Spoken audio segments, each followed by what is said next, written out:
We all want to have better habits. With more than 20 million copies sold, Atomic Habits has become the de facto manual on habits and one of the most touted self help books of the decade. In this episode, we'll discuss the book's key points and how they can be applied to our lives and careers.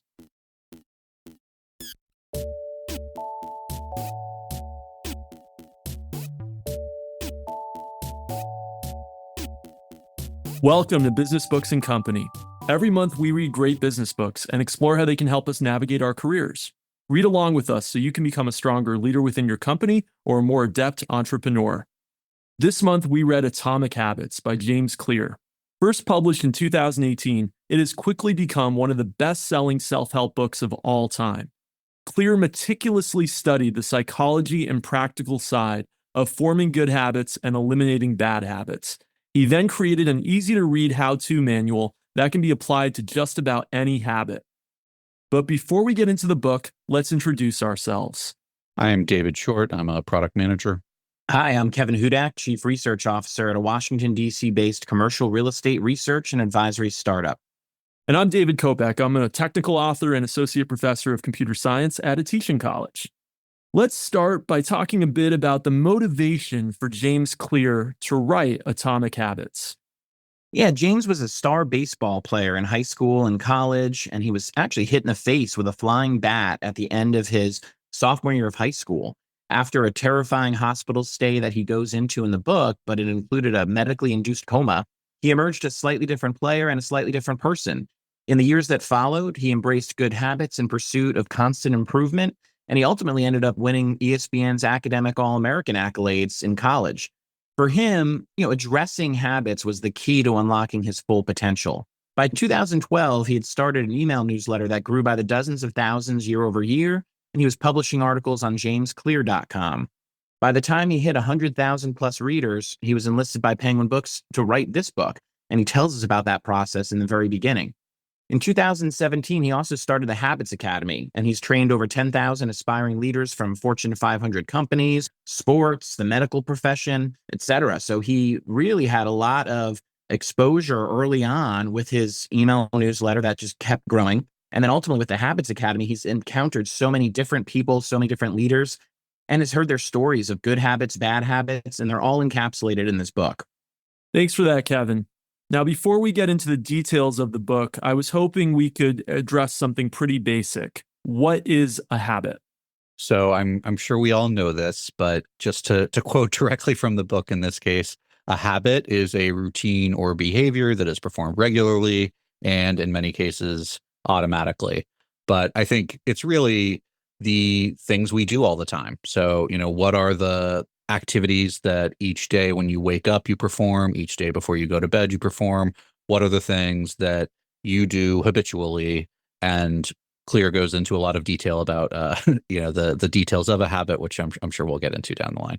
So just to give some more examples, what are some examples of your own good and bad habits, David and Kevin? So every morning I wake up, I log on to my work computer, I check Slack and email, I make a plan for the day. I then will brush my teeth, take a shower, sort of like get motivated for the whatever rest of the day. I don't actually eat breakfast each morning, so that's like a habit that I've changed over my life. I don't drink coffee every morning anymore. That's a habit that I used to have that I've changed. And then in the evening, similar kinds of activities. I brush my teeth, I read a book, and I tend to meditate. So, a number of habits that I've built up over time. You're telling us all good stuff. What's one of your bad habits, David? I will drink soda. I think that's one of my worst habits. I will eat unhealthily sometimes. I don't know if that's really a habit, but it does happen more often than I'd like. There are plenty of things that I wish I didn't do as much. So you're a choir boy. Okay, Kevin, what are some of your good habits and some of your bad habits? Well, I was going to say, Short sounds like a genuine Marcus Aurelius over here with his self-realization and all those good habits. I'm very, very jealous. Yeah. I'd say on the good habit side, one thing that I've been really committed to is drinking a lot of water. I used to be, Short mentioned soda. I used to be a big Diet Coke drinker, but adding in water to my life has been incredible. I recently joined a gym and started going, and we'll have more on that later when we start talking about good habits and the laws of good habits. I'd say another one was I was a copy editor during college, and that gave me a real appreciation for quality control and proofreading. And then to some extent, some working from home habits, right? I'm, currently working from home part of the time. And I think what Short mentioned about adding some routine and some good habits to simulate the, office when even you're at home, and then having a separation for those places. And on the bad habits side, I would say sleep schedule, preparing for sleep, screen time at night, all of that are things that I do. James Clear has a very clear anti-social media and sort of pro-meditation bias. So, I was interested in hearing more about that in the book. Yeah, that's great. And I'll just add some of my own good habits and bad habits. I don't know, since we're going around the room. So I'm a meticulous flosser. I always floss twice a day, sometimes more. I am somebody who eats pretty healthily, so I always am watching that. But on the bad habit side, I bite my fingernails like all the time, kind of nasty, right? And this book, I'm hoping, is going to help me stop that. Well, he calls that out exactly, right, in the book for Yeah, people who bite their fingernails. So you just he have to change your does. identity, Kopek. Yeah, yeah. Okay. While we're talking about habits, and again, before we get into the book, just so we have more stuff to talk about as we talk about the details of the book, what are some habits that have helped you in your careers? So, what's a habit that you've maintained throughout your career or that you've introduced as your career has progressed that's helped you become more successful? One example that James wrote about that really stuck out to me was when he was talking about reframing potentially bad habits or symptoms into good ones. I've mentioned this on the podcast before, but for years I was the focus group moderator conducting interviews with CEOs of Fortune 500 companies as part of our research projects. I would almost get a little bit of a stage fright, right? He called it the pregame jitters, and he framed it in terms of his athletics and his baseball career.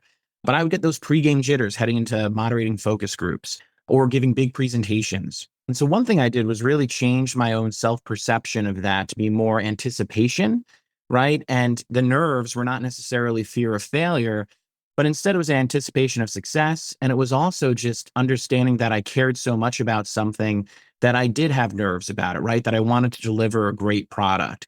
So thinking through and reframing those kind of negative symptoms into something positive was big for me. I also thought the 1% improvement rule that he mentioned as well, right? So rather than accomplishing an amazing feat in one day or becoming a significantly different manager or worker or learning a programming language, I've been trying to live that 1% better each day rule, right? Or in some ways, even the Goldilocks rule that he mentions, which is always working on tasks that are right at the edge of your current abilities, or at least incorporating some tasks or some behaviors that are at the edge of your current abilities. It allows you to sort of push into new and potentially unfamiliar areas to remain motivated, right? Improve and grow. And then finally, one thing he mentioned was this idea of pointing and calling. He referenced it with regards to Japanese railways, that the conductors and the train teams do very vocal and visual signals to maintain high reliability and safety and make sure that they're checking all those boxes. At my previous job, when I was a pollster, analysis and quality control inspired by that kind of system. When you're working at a polling firm, or now what I do with my real estate consulting, it's really a team collaborative effort, and you're constantly referencing and pointing and calling to the data and sort of socializing it throughout the team. And I thought those three things really stood out to me as good kind of career and business habits. A couple I'll add are one, just kind of meeting focused things that have become habitual for me. One is, one-on-ones between me and my direct reports weekly, between me and my manager weekly, between me and, skip level reports either way, like on a monthly basis. Another is development conversations. So that was something I didn't do earlier in my career that I've added later. So I now have monthly development conversations between me and my direct reports and within my manager. I also kind of talked about it earlier, but frankly, think these are kind of bad habits that I have, which is the, checking email and checking Slack in the morning. I would probably prefer that I don't become so reliant on the pings of other people that I'm letting that drive my day. I should probably, reflect on what the most important things are before I go and, let other people disrupt with, their requests for my or my team's time. So definitely like opportunities that I think I've noticed as I was reading through the book to make changes in the work habits as well. Well, one thing too that I meant to bring up. So for a long time, I would write very long emails. And now with some, mentorship from, one of my bosses, I've been more clear and more concise and really trying to get to the point and, have the sort of background or show my work in the documents and deliverables that I'm sending. And so, again, we'll mention accountability partners later, but that mentorship and that accountability partner is very important in that sort of thing, particularly when it's an email that's being sent to multiple people. I'll just say two of my own that have really helped me in my career. One that James Clear actually mentions is writing every day, something that he was doing himself before creating this book. I have an email newsletters. There's about 500 subscribers in Burlington, where I live, that subscribe to my newsletter, and I have a little column in it. I've been running it for a little over 5 years, and every day I write, even if it's just a couple sentences, something for my column. And that keeps my writing juices flowing because I have a side career as a technical author. I've written 5 books. And writing is something that you only can be good at if you read a lot. So I'm a consistent reader. So I have a good habit of reading regularly, including the books for this podcast, of course, but also writing regularly. You have to write a lot to become a decent writer. If you just write once in a while, you're not going to be a great writer. And so just doing that every day, even if it's just a little bit, even if it's just those few sentences, and if it's something professional that other people are going to read and it can't be just garbage, you're going to get better. And that's something he addresses later on in the book. One other habit, and it's one that David brought up, is being on top of my email.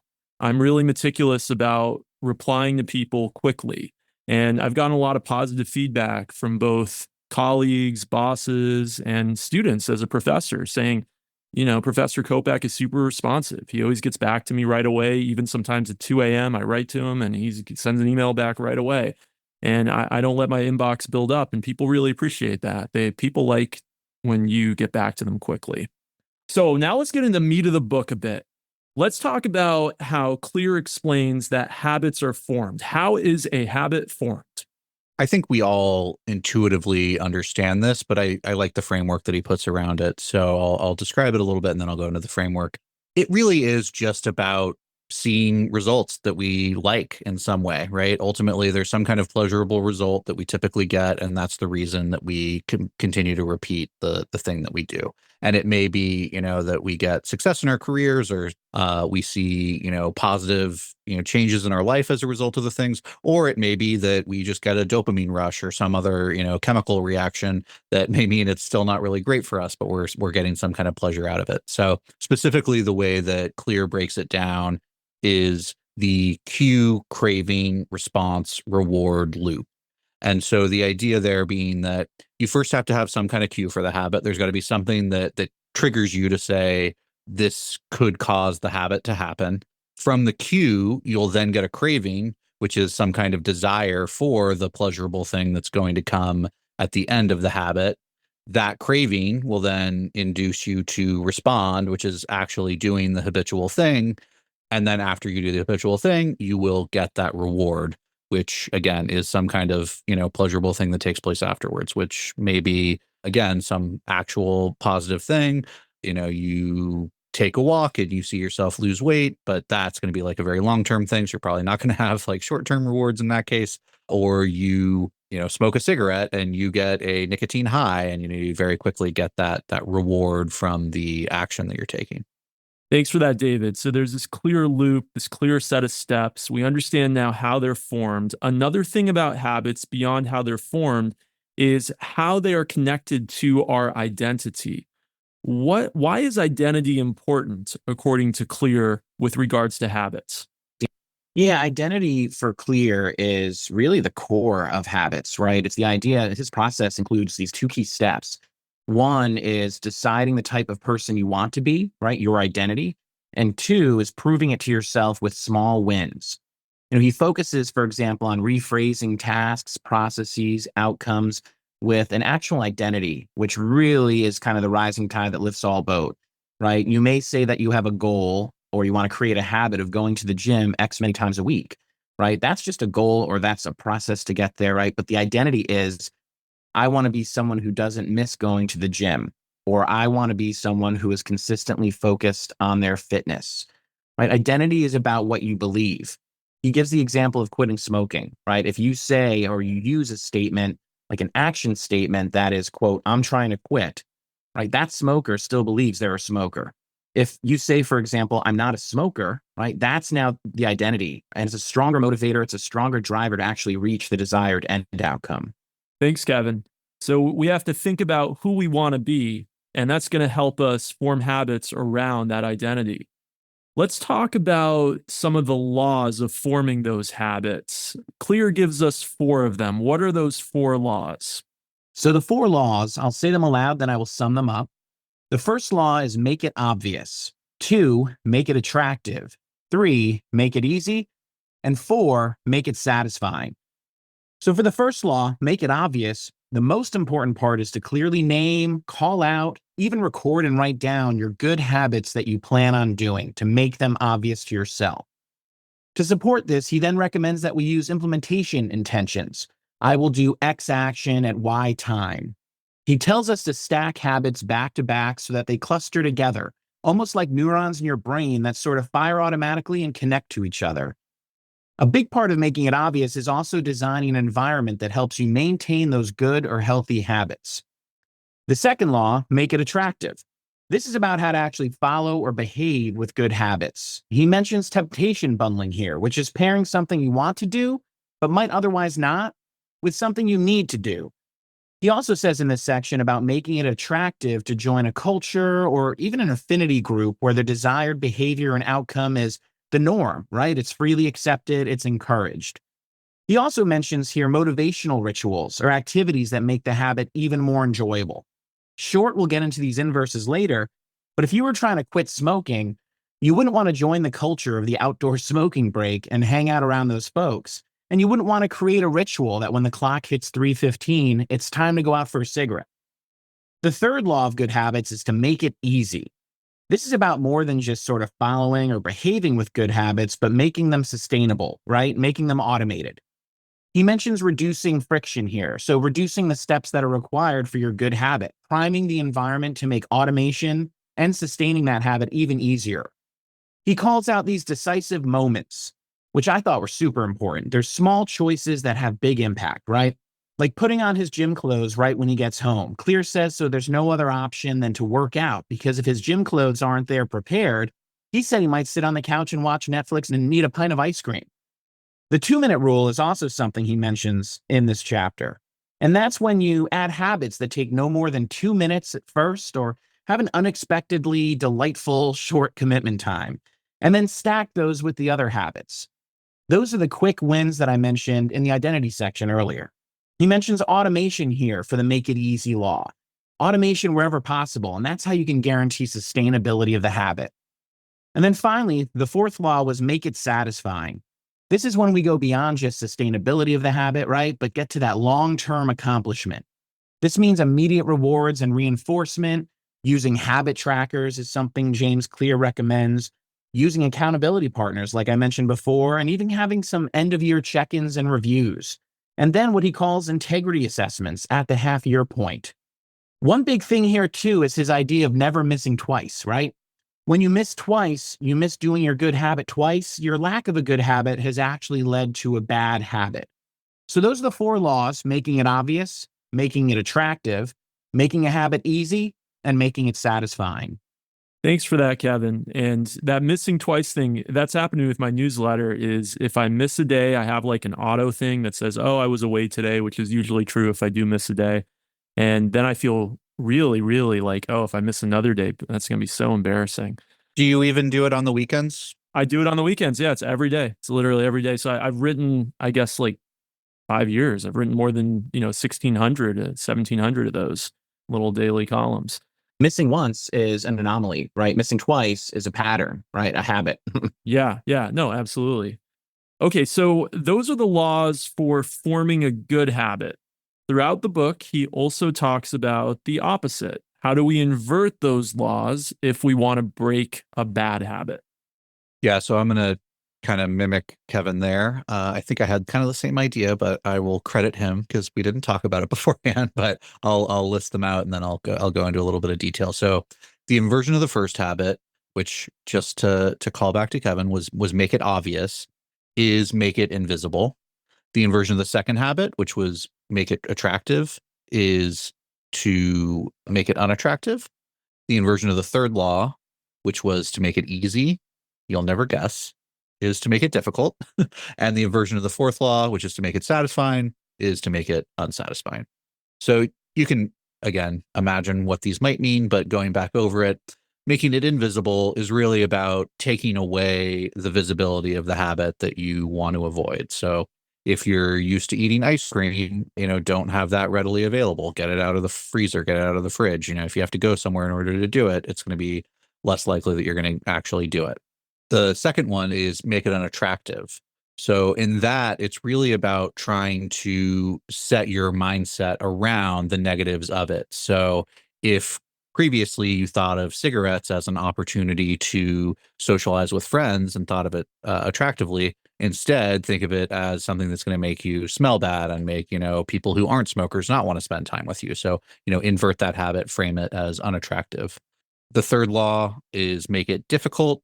So again, I kind of talked about it a little bit with invisibility. If you just don't see it at all, then you're not going to confront it. Making it more difficult is, again, a way that will make you less likely to deal with it. So just increase the number of steps you're going to have to take in order to do this habit. So again, if you are smoking, throw out the cigarettes. You have to leave in order to go buy them. If you are eating too much, then get a bunch of good fresh fruit and foods that are going to be easy, but don't have any of the bad things around you. The final one is make it unsatisfying. So again, inverting the idea of making a good habit satisfying. When you make something unsatisfying, you're really inverting the reward. You're getting yourself to not feel good about whatever it is that you end up doing that you don't want yourself to do. And so he gives a couple of different ways, but I think the most compelling one, and Kevin kind of went into this a bit earlier, is getting an accountability partner. So really have someone else that you're going to have to talk to about this. So have someone else you're going to commit to giving updates. And, if you do that thing that you said you weren't going to do, you have to tell them and you have to let them know, oh, I screwed up. I did this thing. You're going to feel some guilt about that. And so you're really not going to want to take that action that, you feel bad about. You're not just going to internalize it. You're actually going to externalize having to tell it to someone else. And yeah, I really thought this whole framing was a really compelling portion of the book. Thanks for that, David. So believe it or not, you actually have covered, Kevin and David, the heart of the book in those last two questions. But there are some kind of periphery techniques that Clear teaches throughout the book, but especially towards the end, that I would call hacks for making it easier to form good habits or break bad habits. So I was hoping we could go into a few of those, and I'll start with one of my favorites and one of the ones that really spoke to me because I know it's been a problem in my own life. Having a unique space for each of your habits. For example, if you want to be a good sleeper and have good sleeping habits, you shouldn't probably have a TV in your room where you sleep because that's probably going to distract you, right? And then you're combining two spaces. You're combining an entertainment space with a sleeping space. It's just an example, and that might not be true for everybody. I'll tell you how this has applied to my own life. We have a 4-bedroom house. We're very lucky, right? And I used to have my own office. And then we used to have an office, a guest room, and we have our bedroom, et cetera, right? And then after we had kids, I lost my office. And it was a big point of contention between me and my wife is I actually wanted I wanted to keep the guest room and have the kids have to share a bedroom. And so I could keep my office. And she was really against it. And I gave in and I gave up my office. Okay. Now, she's probably right about a lot of it in that the kids sleep better having their own spaces probably than if one's much younger than the other and he's screaming or she's screaming and then they're waking each other up. It's probably better for them that they have their own bedrooms. But for me, it has just destroyed my productivity at home. So I now have a desk that I put in the guest room, but the guest room, it's kind of it's not my space. It's not my office space. It has other stuff going on in it. And I have a desk downstairs but it's kind of just in the middle of everything. It's off the side of our dining room. And so now I don't have a clear space for my habit of writing. I'm a writer, right? And I need space to write. You need complete quiet. I'm a programmer, right? I need space for programming. I need complete silence, and I don't have that anywhere in the house. And so it's destroyed my habits. Even if I am ready and charged and doing all the other right things to be a writer, to be a programmer, not having the right space to do it in has just destroyed my productivity. To illustrate this, right before I had kids, I wrote 3 books in 3 years. Since I had kids, in the last 4 years, I managed to write 1 book. So you can see how the productivity truly just nosedived, not having a space for my habits, not having a space for my good writing habits, my good programming habits, etc. What were some other hacks in the book that you found compelling? Just speaking to your example, Kopeck, which I think is great, is, one thing that he mentions as one of these hacks is essentially, the quote that Clear uses is, a good player works hard to win the game everyone else is playing. A great player creates a new game that favors their strengths and avoids their weaknesses.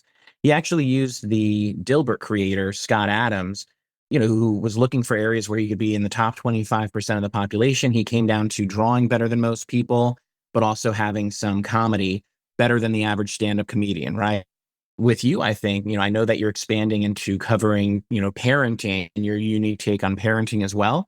And I think you're almost finding that kind of value wedge there, combining your life, your perspective as a specialist in programming and technology with parenting. And I noticed that on your Facebook profile. So I just wanted to add that I think you're doing a great job there at creating that new game, both as a publisher, a programmer, and a parent. Well, thanks for that, Kevin. Yeah. But just getting back to the life hacks that we were talking about, one of my favorite ones that he mentioned was reducing friction for the good habits.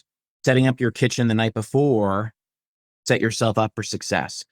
Putting your workout clothes out so that they're very visible as, one of the, laws of good habits, but then also increasing friction for the bad habits, right? He mentions an anecdote where he would unplug his TV so that when he wanted to watch something, he had to do it with some intentionality, right? And even he said one rule was that he would state the show that he wanted to watch. And so he wasn't just loading up his TV and browsing for hours. And Kopeck, just like you, I removed a TV from my bedroom, right? He mentions that in the book, and I've never gone back, and it's been a great decision.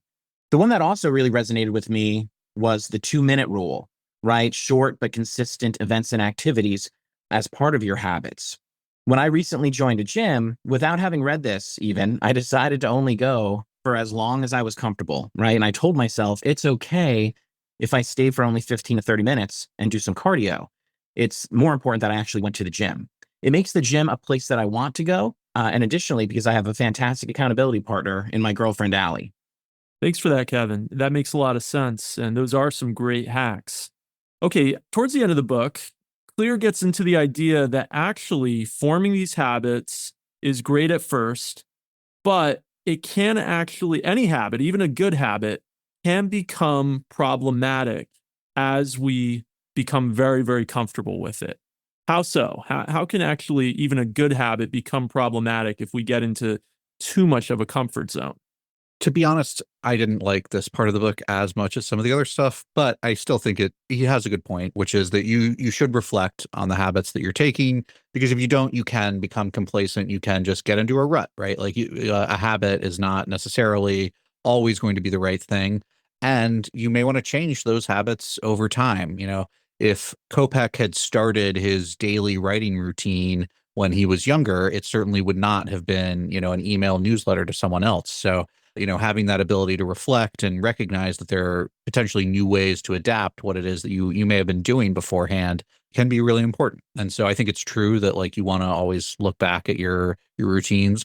I think to some degree, I do want to, reflect on the suggestions for habits that Atomic Habits talks about on a regular basis, because it is a good opportunity to go back, think about what has become habitual for you, and are these things good or bad? And has something changed so that there might be an alternative that might be similar to what you were doing before, but even better for, the new times. I like this section of the book in part because he mentioned a pretty important truth, which is that good habits aren't necessarily glamorous. Maintaining good habits is actually very boring. And Clear mentions that at some point with automation, you may actually be creating new errors with your habits and just not picking up on them, or not achieving that new growth that you desire through that good habit. Also, when you start to take too much pride in it, the habit can actually become your new identity, right? Clear says, rather than identify as a baseball player or a strong athlete alone, like he may have been doing in his life at some points, instead consider your identity, I'm the type of person who is mentally tough and who loves a good challenge, which then makes that identity agnostic of specific sports or activities. And instead it becomes eternal, right? It becomes eternal and adaptable. I like the fact that he said good habits are actually boring. If you talk to people with good habits, exceptional habits who have helped them succeed, they're going to say some of their activities are boring, right? Like going to the gym, meal planning. Sticking to it is the most important part. Reassessing those habits and your identity at certain points throughout the year, throughout your life. That's why I really love that he introduced this idea of doing an end of year review or strategizing session with yourself and maybe with your accountability partners. And then doing a half year integrity check, right? You're asking yourself questions like, why am I doing certain things? And what may I be missing as I automate more? And how do I make this habit, this identity, more sustainable and more satisfying? Thanks for that, Kevin. Now, thinking about the book more at a big picture level, I'm wondering if you found the book to be credible. And what I mean by that is there's a lot of assertions made in the book. A lot of them come from the world of psychology. The author himself is not a psychologist. Do you feel that he did sufficient research, had enough evidence to back up all of the assertions made in the book? Do you feel the book was thoroughly vetted? Do you feel that the book was authoritative on its subject matter? So at first, when I was reading the book, and this is more of my slip up, my error, he was citing some sources or he would cite scholars, he would cite historical figures and what they said. I didn't realize that at that point, he had about 25 pages of footnotes in the back of the book that really backs up a lot of the concepts that he's sharing with us.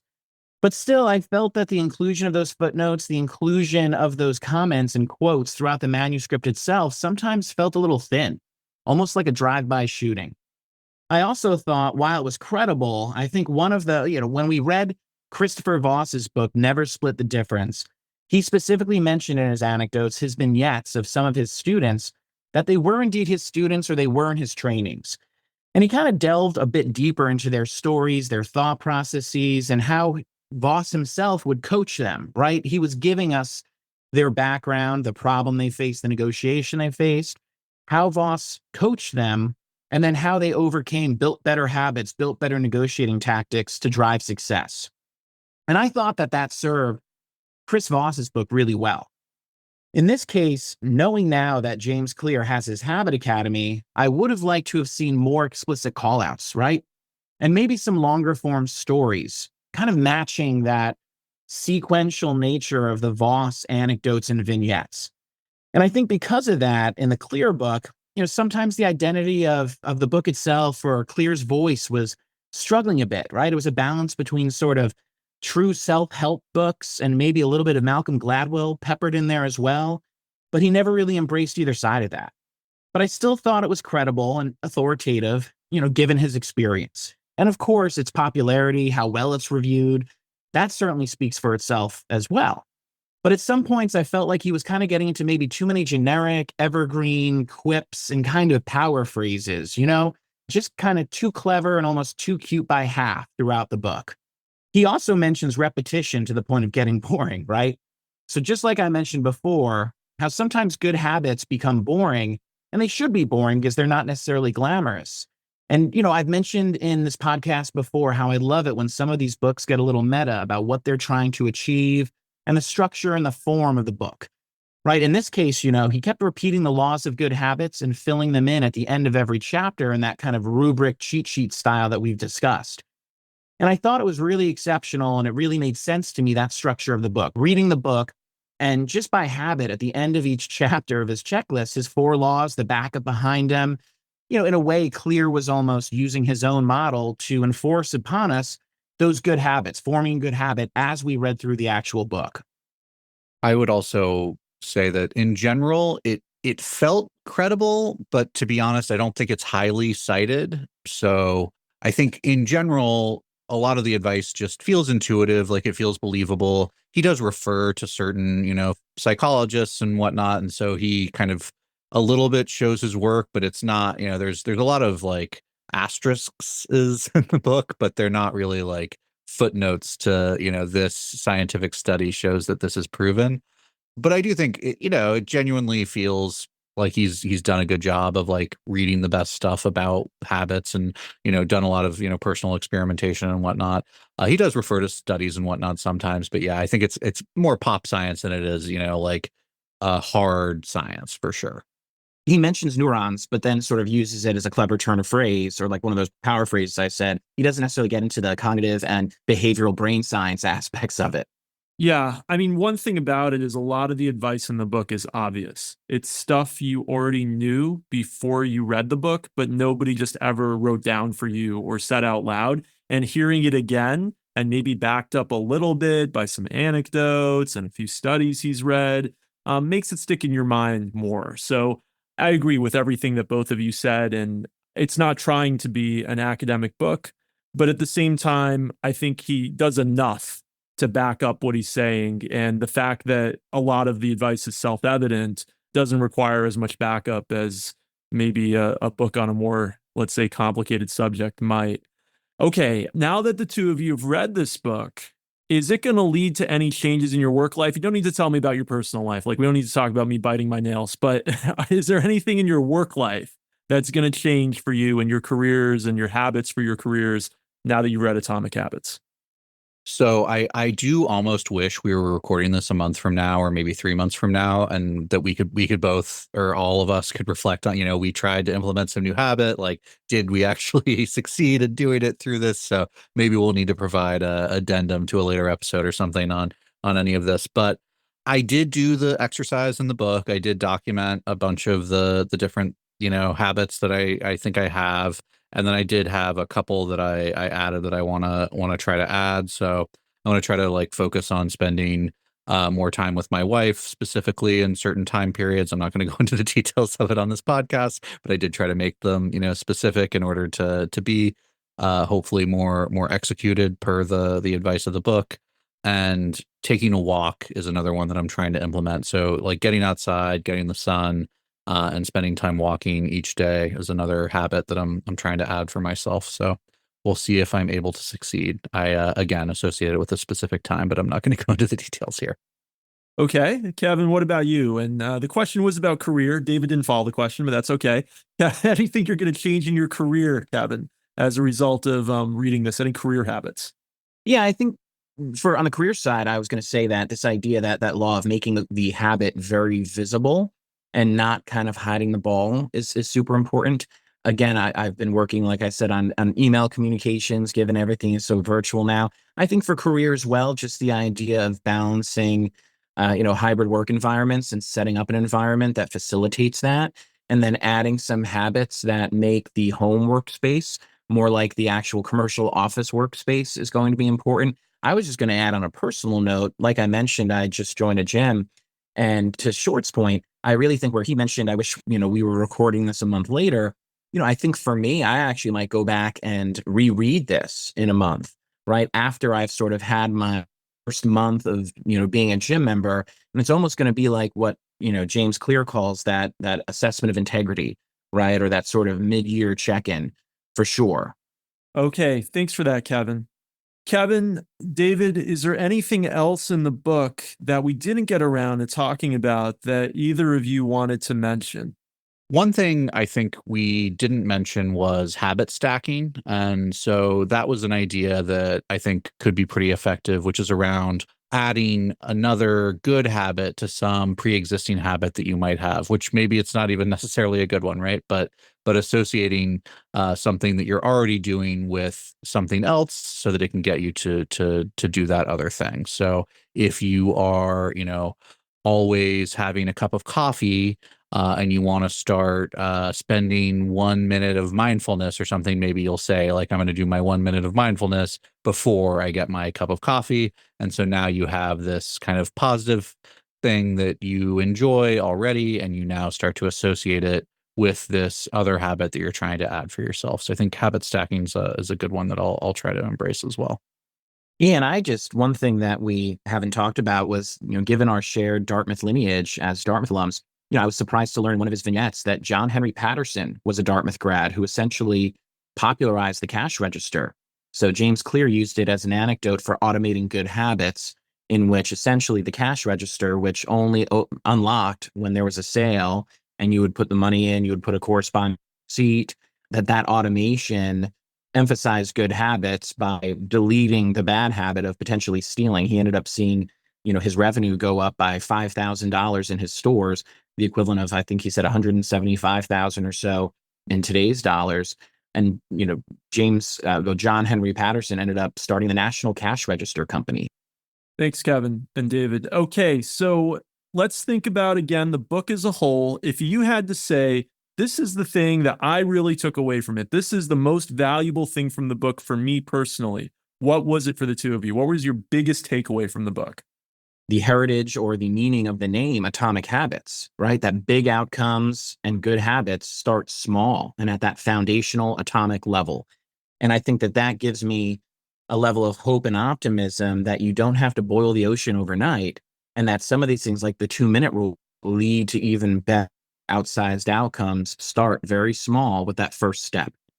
For me, I think it really is kind of the cheat sheet that he repeats throughout the book. Like I think that was really the key to the whole thing. So, the 4 laws around creating bad habits, the 4 inverted laws around breaking bad habits. I think really like those critical components are what I'll take away. For me, the biggest takeaway was actually about how much our habits are determined by our environment.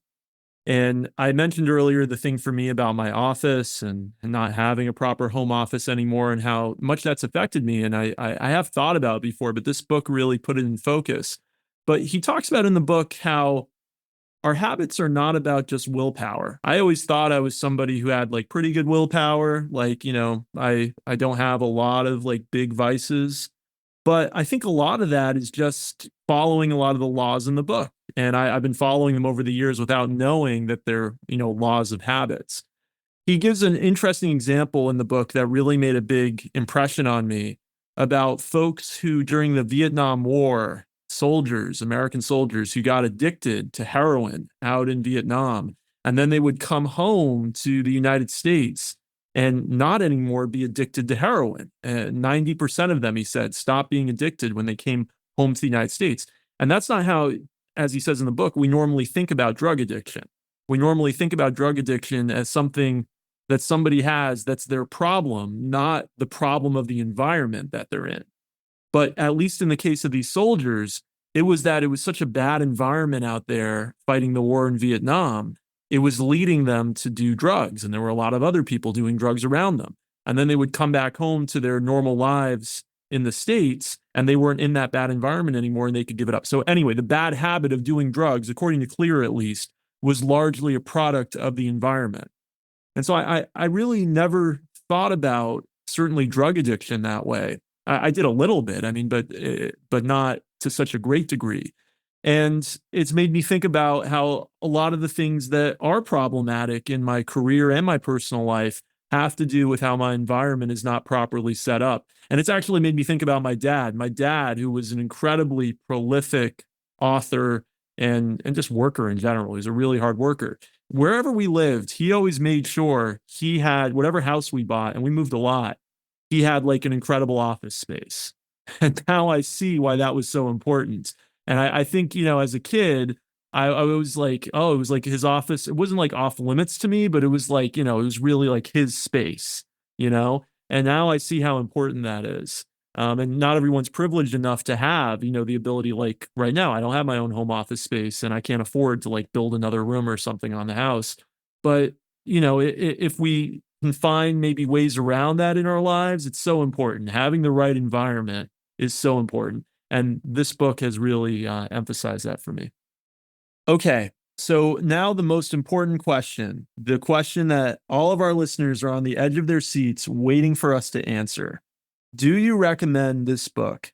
And if you do, who should read it?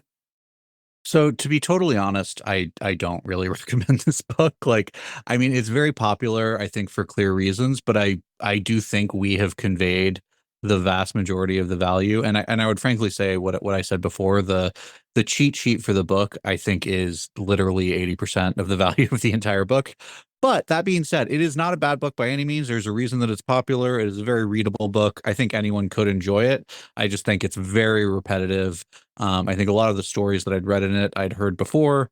And so, like, I think it has a good framework, but I think that's kind of it. Like, I mean, it did kind of grow out of a blog and stuff like that. So, like, I get it. Like, I don't blame the author or anything. He got new value out of the same material. So I certainly think I learned things from it, but I do think like so much of it was from like that cheat sheet that I can't really recommend the whole book. Yeah, echoing Short, I definitely agree with him on kind of the structure and the value of this book being in that cheat sheet that we've mentioned quite a bit, the rubric for the 4 laws of good habits versus the inverse laws as well. I would recommend it though. For me personally, for example, as I'm embarking on this gym, weight loss, and fitness journey, I think it was pretty encouraging for me to read some of these vignettes and to be exposed to that sort of a rubric cheat sheet. So I would recommend this book to those who are really embarking on any sort of initiative to form some of these good habits. When you have an acute need for this book, for the encouragement, for the advice that's contained therein. But I wouldn't necessarily recommend this for career professionals who are looking for career advice and management growth and training like some of the other books that we've reviewed on this podcast. He actually mentions in the back of the book that he's posted on his website, jamesclear.com, some bonus chapters, right, that apply the 4 laws and other concepts to the business world. But even there, it's really just how the good habits, the laws of good habits apply to product marketing. He didn't really apply it to leadership in your organization or management, skills, working in collaborative teams with your peers, etc. The habits and examples that he mentions didn't apply to those many facets of the business world. It was more, well, one of the laws of good habits is make it visible, right? And make it obvious. Well, he equates that to making sure you have good product visibility on the shelves, right? Talking more to product marketers than to folks who are looking for actual leadership development in business. So I think there was probably a missed opportunity to apply this, book and the laws of good habits to career growth and creating and keeping good habits in the professional world. But I do hope for our listeners that we did bring out some of those comparisons, some of those analogs in this podcast. Yeah, I agree with you, Kevin.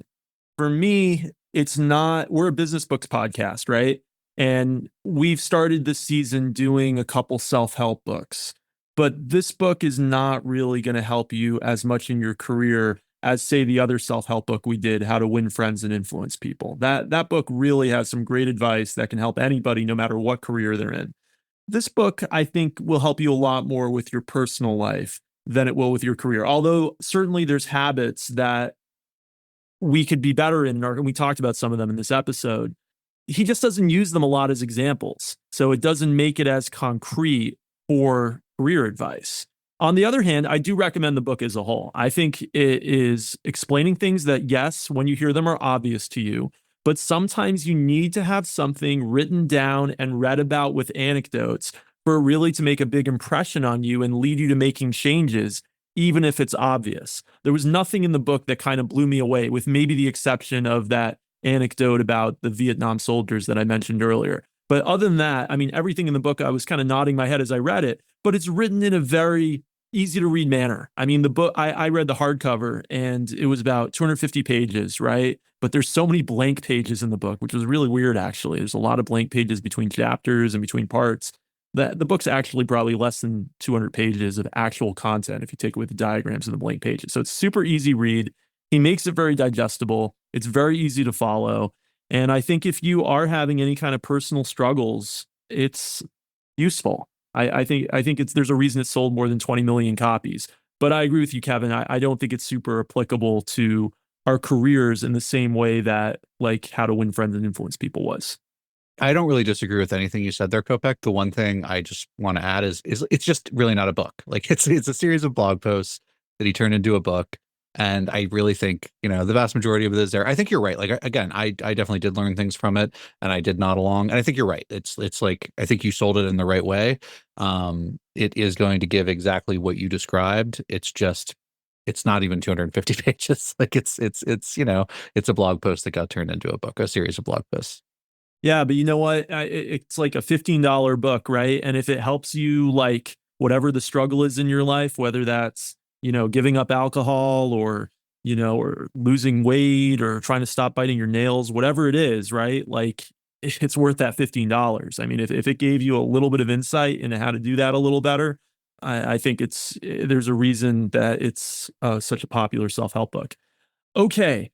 We are actually at the end of our season, believe it or not, guys. And it's been incredible doing another season with the two of you, but we're not going to do all of our how wonderful we all are right now, because we're going to do one more episode. We're going to do an end of season 4 finale, and that's going to come out probably sometime next month. And we're going to look back, talk about the books that we loved, give you some of the books we didn't like so much, and also give you a little bit of behind the scenes. How do we actually go about picking books? How do we attract authors? And what episodes this season performed well, what didn't? And we'll have some fun too. So looking forward to having that decompression with the two of you next month. Is there anything either of you want to plug, and how can our listeners follow you on social media? You can follow me on X at David G. Short. You can follow me on X at Hudak's Basement, HUDAKS. And I'm on X at Dave Kopec, DAVEKOPEC. Almost didn't spell my own name well there. Don't forget to subscribe to us on your podcast player of choice. Don't forget to leave us a review. We actually read all the reviews, and we'll see you next month. Have a wonderful month.